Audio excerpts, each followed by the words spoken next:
Many of us think the sort of crimes that go on within the macabre, dark, strange world of embalming and those who work with cadavers is something we see in films or a rogue story here and there, maybe even confined to the dark web. But when a scandal erupts at one of the most prestigious and expensive universities in the world and involves body parts and organs, you have to kind of think, well, this sort of thing can go on just about anywhere. My name is M. William Phelps. I'm an investigative journalist and the true crime author of close to 50 books. I've dedicated the past 25 years of my life to helping families of the missing and murdered. Join me next for this Crossing the Line with M. William Phelps shortcut.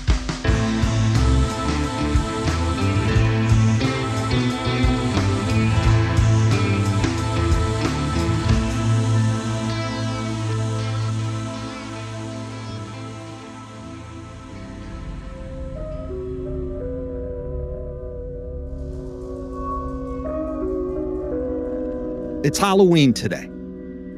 I wanted to bring you something that falls in line with the holiday. This case, incredible as it is a real-life horror story in the realm of an iconic Halloween flick from the 1970s. And yet, at the same time, the players, all smart people, feel like they belong in a Scooby-Doo cartoon Halloween special.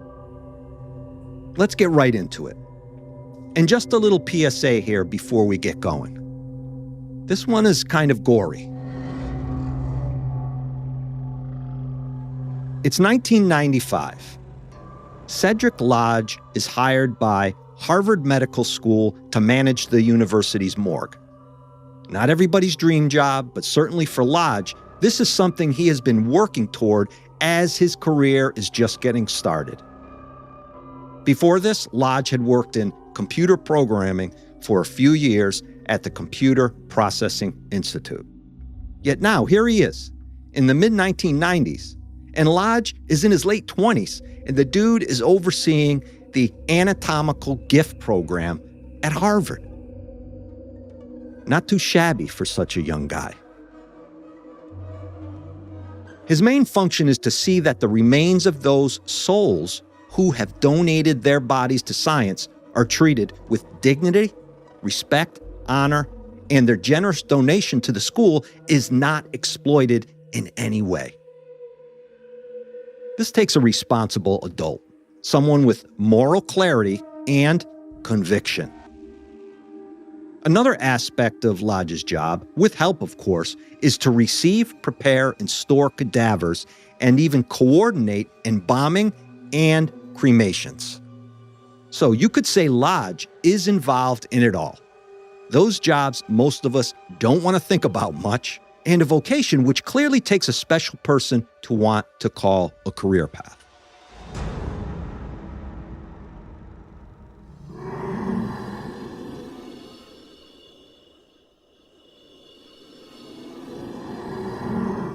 There is a psychological cost to choosing this type of work. Most experts agree that being a funeral director, which we could essentially argue is exactly what Lodge is stepping into in 1995, it involves a complex mix of high-level empathy, strong emotional regulation, and resilience.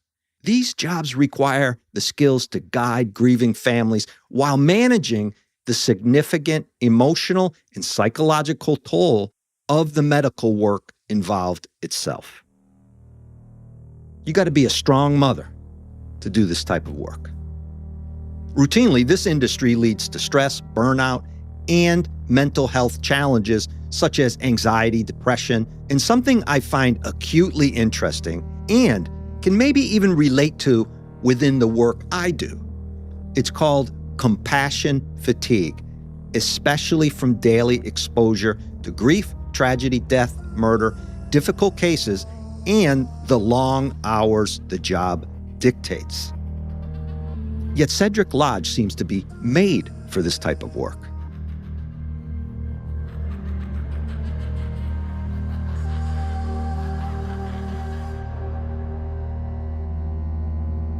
I think many of us have heard of the murderabilia industry where people buy and sell relics related to murder cases, to put it simply. Yet taking that rather bizarre aspect of true crime and dead people to another level, there is a black market out there for body parts and odd relics from within the realm of the deceased. The case I am specifically thinking about begins in 2023 in, where else? Florida. Police get a tip that a local Orange City antique shop owner, 52-year-old Kimberly Shopper, and her business partner, Ashley Lisi, are selling some rather strange and macabre items at their shop, which is called Wicked Wonderland. The affidavit states that the tipster reported being offered human bones. The store's Facebook page was advertising bones for sale, apparently alongside a list of prices. I kid you not. So authorities launch an investigation, and what they ultimately discover is horrific. Shopper's store, come to find out, was advertising the sale of 2 human skull fragments for $90, a human clavicle and scapula for $90, a human rib for just $35, a human vertebrae, again for $35, but not to be outdone by the sale of a partial human skull for $600, all according to the affidavit. Who is buying this shit? You have to wonder. And why? Shopper claims the bones were educational models, like that we'd see in science class, per se. Okay. This is something I haven't seen in the 17 years that I've worked for this agency, Orange City Sheriff El Shami tells ABC News. Shopper and her business partner are both charged with selling human tissue, and her case is ongoing.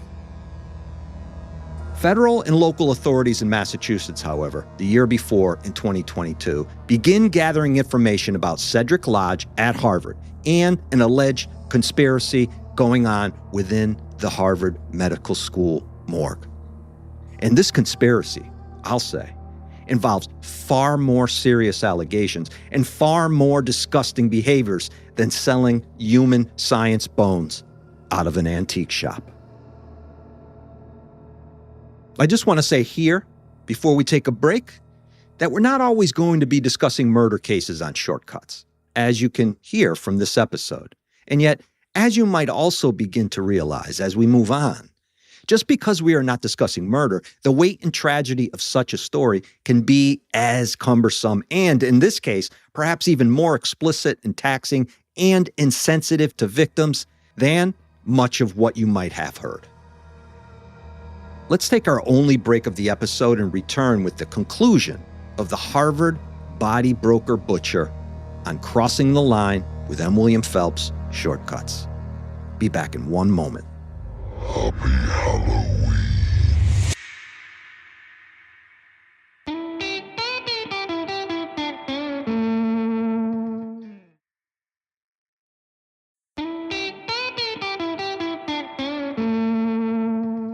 A 56-year-old Texas man was diagnosed with an aggressive form of cancer in November 2009. Within weeks, he winds up in hospice care.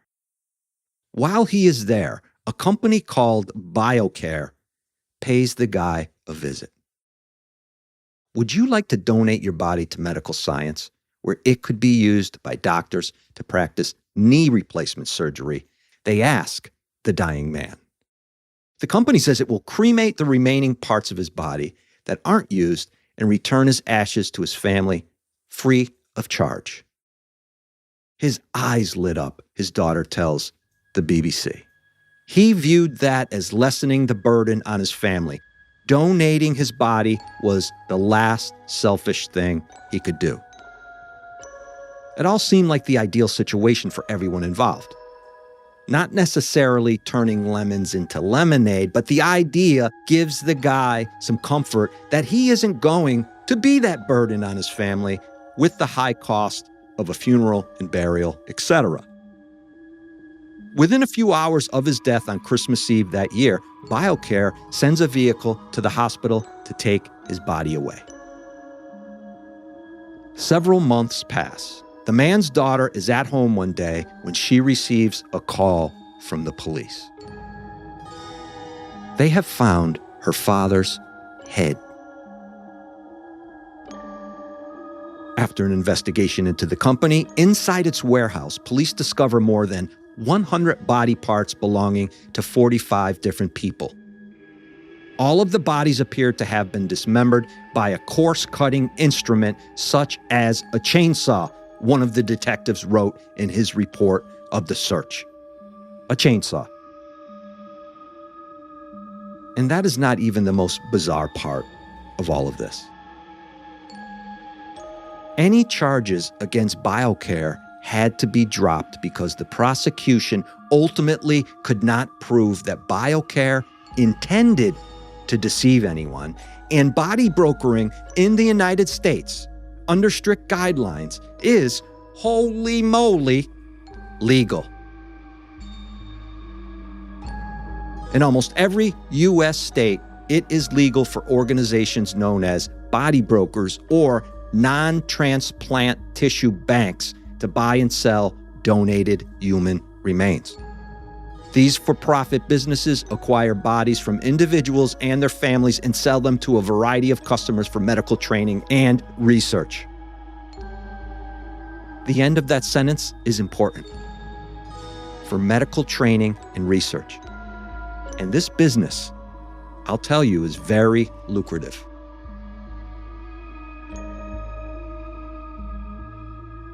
So now back to Cedric Lodge. In 2023, Lodge is 55, his wife Denise, 63. They live in Goffstown, New Hampshire. In June of that year, the feds show up at Lodge's house with an indictment and an arrest warrant.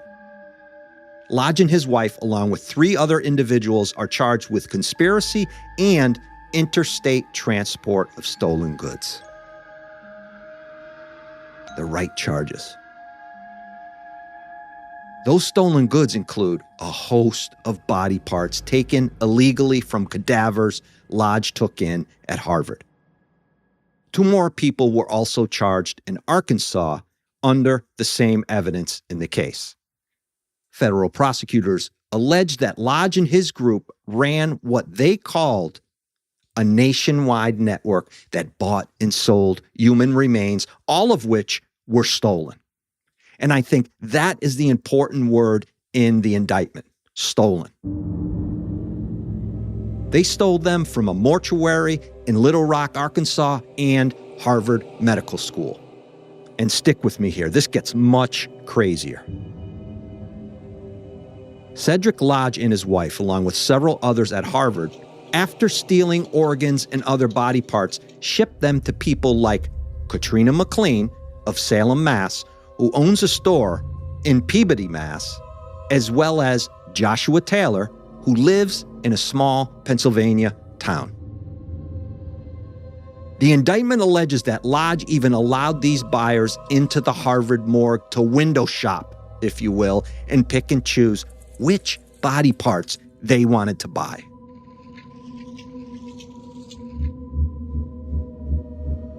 Even more horrific, prosecutors claim, Katrina McLean agreed to buy 2 dissected faces from Lodge for $600. Afterwards, she stored and sold those remains out of her company. And here is how they were advertised on the company's Instagram page.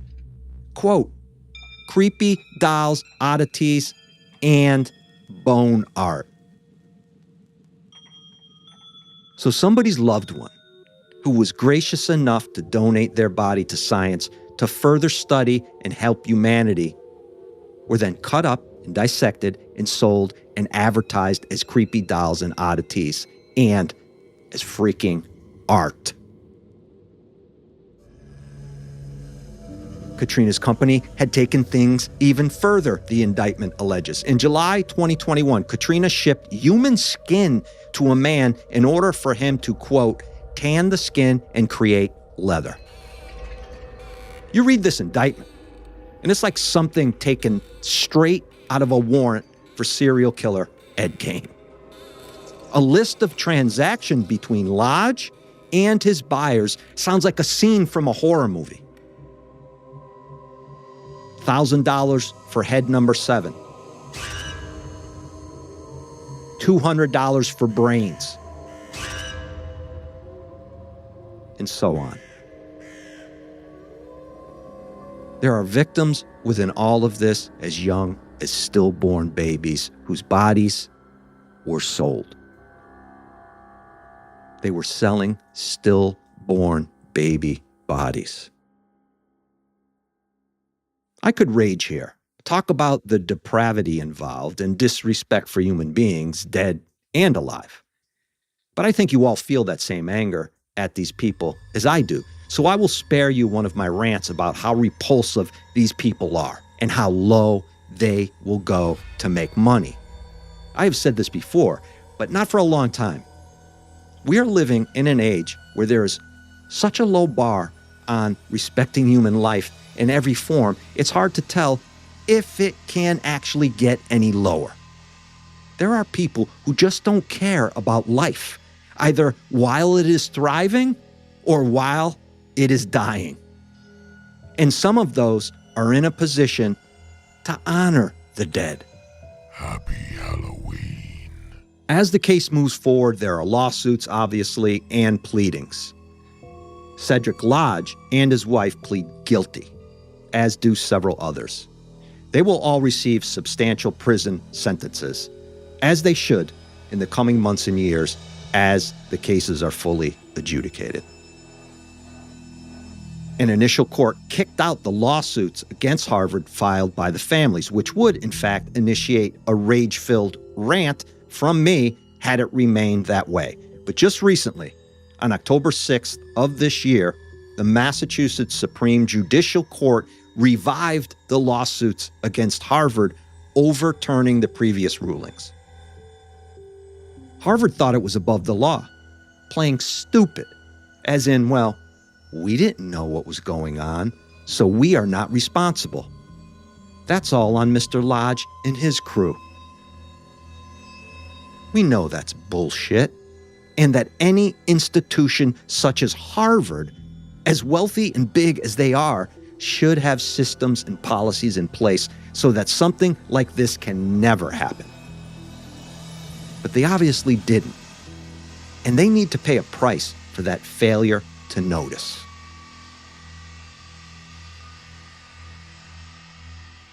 The irony here would be that when these people die, their bodies are sold and turned into lamps or some other sick, twisted relic and sold on the internet. But I don't wish that on them. Don't get me wrong. My wish is they get severe sentences, the absolute most time a judge can give them. But I will not hold my breath in that regard. I'll reiterate here what the federal prosecutor said. Quote, "Some crimes defy our understanding." Indeed, some crimes truly do.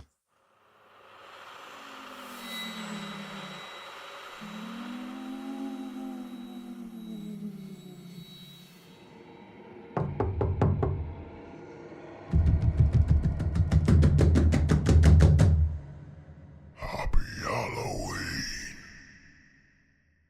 Be safe, be aware, and especially tonight, be alert.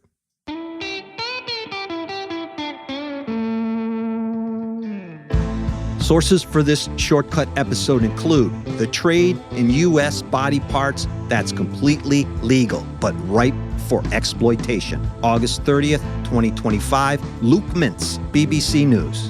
Harvard Medical School morgue manager sold body parts. New York Times, Michael Levinson, June 14th, 2023. Harvard Medical School morgue manager accused of stealing, selling human remains. Meredith Delioso. ABC News, June 14th, 2023. Federal indictments for those involved. Crossing the Line is executive produced by M. William Phelps, LLC, and Matthew Valentinus, Mom's Basement Management. Written by me, M. William Phelps. Audio mastering and mixing by Matt Russell. Music by Epidemic Sound. Original music written and performed by Thomas Mooney, Tom Phelps, and Matt Russell.